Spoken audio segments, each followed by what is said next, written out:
그가 바퀴가 굴러서 가는 것이 아니라 나중에 이거는 실습하면서 바로 보여드릴 거예요. 그냥 따라가요. 그러니까 가벼워요. 뒷브레이크만 잡으면 내 체중이 그냥 앞으로 그냥 쑥 나가요. 관성에 의해서. 계속해서 갈리는 그 힘 때문에. 앞브레이크가 정지의 브레이크, 뒷브레이크는 감속의 브레이크예요. 그래서 오른쪽이 뒷브레이크, 왼쪽에서 의문이 있는 거 있으면 저한테 질문해 주세요. 자, 의문스러운 건 없어요? 이제 다 그럼 평생 안전하게 다닙니다. 그죠? 하십시오. 앞브레이크 정지라고 했는데 왜 앞브레이크만 잡으면 안 되고 뒤를 다 잡아야 됩니까? 앞브레이크만 잡으면 관성에 의해서 앞브레이크만 잡았을 경우에 앞만 뒤는 굴러가는 상황이고, 그러면 굴러간다는 것은 가속도가 있다는 거죠. 그 다음에 앞브레이크만 잡게 되지면 앞브레이크는 정지가 되잖아요. 그럼 관성에 의해서 이렇게 되겠죠. 관성에 의해서 무게중심이. 그러면 이때에 이렇게 하지 않으려면 몸의 무게중심을 웨이트백을 엉덩이를 뒤로 빼고 무게중심을 뒤에다가 실어주면 관성은 최대한 줄일 수 있어요. 네. 그래서 이런 자세들은 과정 지나서 중급 때에 웨이트백 배웁니다. 네. 그래서 급정거도 같이 배우게 되시고, 네. 그렇게 하면 여러분들이 자전거의 움직임에 대한 어떤 변화가 이런 거구나 하고 알게 되십니다. 저는 실습을 통해서 충분히 느끼도록 해드리겠습니다. 또 질문이 있습니다.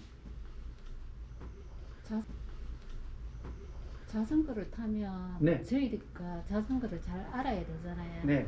그 제일 겁나는 게 혹시 이제 라이딩 하다가 뭐 펑크가 나거나 뭐 그 체일이 빠졌을 때 응급 조치하는 것도 가르쳐 주시는 겁니까? 응급처치는 상급 가면 응급처치를 해요. 상급반 가면. 초급, 중급 때는 자전거 타는 것도 바빠요. 궁디 무진장 아파요. 제일 카바 진짜 안장에 닿는 모든 면은 다 아프다고 보시면 돼요. 예. 그래서 요런 젤 카바도 있는 거고 또 많이 있고, 그래서 뭘 해놨냐면은 스포츠 안전재단에서 1년치 보험을 스포츠 활동을 하는 사람들에게, 그것도 자전거는 단체 활동을 할 때는 우리가 1년치 보험료를 27,000원으로 해서, 그래서 남을 다치게 했을 때 해줄 수 있는 보험이 잘 없어요. 이거는 자전거를 타면 뭐가 좋은가가 또 중요하겠죠. 자전거를 타면 어디가 좋은가. 첫 번째는 다리만 여러분들이 좋다고 하잖아요. 다리만. 근데 다리뿐만이 아니고 자전거는 말 그대로 전신 운동입니다. 전신 운동. 그래서 첫 번째가 심폐지구력. 이제 많이 움직이니까 우리가 1분 동안에 우리 운동량이 어느 정도인지 한번 체크해 볼게요. 60번을 페달링을 한다. 이 페달을 돌리는 걸 60번을 만약에 한다고 가정하면 1시간을 자전거를 타면 3,600번을 움직이는 거랑 똑같겠죠. 계산적으로 하면. 네, 이렇게. 네. 그럼 예를 들어서 내가 어떤 운동을 하든지 간에 3,600번을 1시간 만에 움직일 수 있는 운동은 유일합니다. 그리고 1,800번이라 해도 유일합니다. 그 정도로 안장에 앉아서 페달링을 할 때에 이 다리가 물론 중간에 가다가 위험하니까 서기도 하고, 그 다음 뭐 이렇게 온천천 가는 거 봐보면 벅벅 타다가 또 반쯤 쉬고 벅벅벅 하고 또 쉬고 이렇게 타면 효과가 없겠죠. 그래서 이렇게 많이 움직이다 보니까, 움직임이 많은 곳은 관여하는 데는 30년 전에 미국에서 의학계에서 발표한 게 산악 자전거를 타는 사람은 심장병으로 알아 죽을 확률은 제로다 했습니다. 네, 그 정도로 심장의 근육을 끊임없이 트레이닝 시키는 거예요. 자전거를 타면. 그래서 자기의 심박수의 최대 심박수까지 오르막 올라갈 때는 자기의 심박을 최대 심박수까지 써요.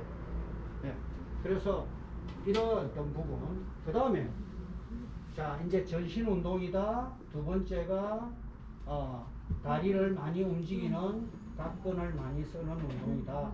그 다음에 세 번째가 이 각근 중에 말 그대로 우리가 중요한 대둔근, 그 다음에 대퇴이두근, 대퇴사두근 이런 부분들이 밟았을 때에 힘쓰는 거는 밟는 힘은 앞쪽의 신근입니다.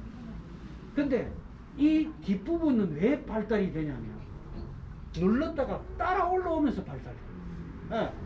맨손 체조하면 계속 움직이면 이게 되듯이, 그래서 함스트링근이 부드러우면서도 계속해서 만들어집니다. 그 다음에 대둔근이 자세가 우리가 자전거 약간 이렇게 되죠. 자세를 살짝만 이렇게 탁 해보면 여러분들이 허리 직각근에 살짝만 이렇게 해보세요. 그럼 허리 직각근이 그냥 손에 딱 단단하게 만져요. 내가 일부러 허리 직각근을 강화시키기 위해서 오리 자세를 하고 컬을 만약에 한다고 하더라도 얘는 몇 분 하지는 못해요. 우리가 1시간 타면 1시간 동안 허리 직각근이 계속해서 정적 근수축을 하고 있는 거예요. 자, 각근뿐만이 아니라 허리 직각근까지. 네. 그 다음에 우리 목에 있는 요 흉쇄유돌근. 예. 전방에서 이렇게 들어서 보니까 여기 항상, 그 다음에 견갑골 붙어 있는 성모근, 그 다음에 덩어리를 싸고 있는 어깨까지 싸고 있는 광배근, 그 다음에 여기 있는 삼각근, 이런 것들을 다, 그래서 전신 운동이야. 아까 말하는 심폐지구력. 자, 그 다음 제일 중요한 겁니다. 제일 중요한 거. 바로 운동 후에 회복 속도. 그래서 우리 무릎이 안 좋은 사람들은 할 수 있는 운동이 제한적이에요. 그 제한적인 활동이 뭐냐면 밟을 때에 바로 쉽게 얘기해서 무릎의 토크가 걸으면 100이라. 내가 체중이, 여러분들 체중이 만약 60을 기준으로 줬을 때 그러면 60이 내 무릎에 걸리는 토크. 근데 자전거를 타면 66에 36, 내가 최대 토크를 걸어도 36km밖에 안 돼요. 그래서 무릎이 아픈 사람들이 할 수 있는 유일한 운동 중에 하나가 바로 자전거랑 수영. 바로 이 부분입니다. 무릎의 토크를 적게 들이면, 그래서 저체중 운동이라. 저체중. 자, 요게 바로.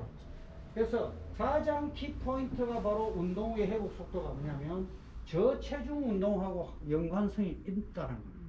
운동량은 많은데 저체중이기 때문에 토크를 적게 쓰고 많이 움직이는 거죠.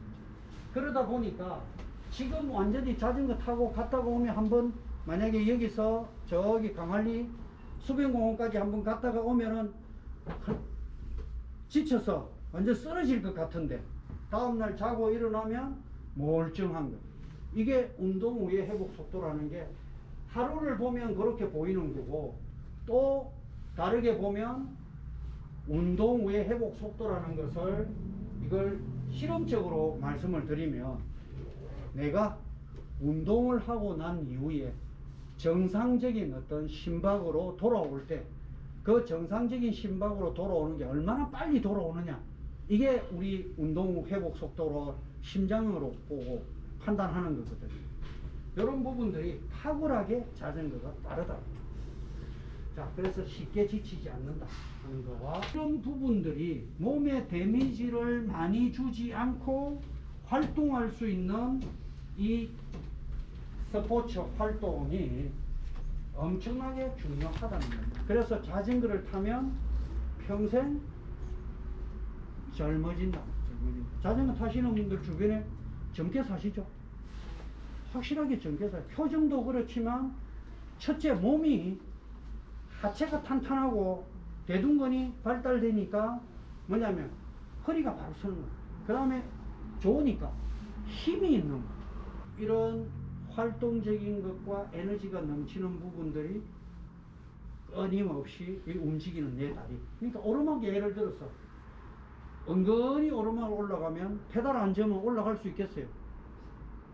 페달을 멈추는 순간 오르막에서는 바로 다리를 땅에 내려요. 네.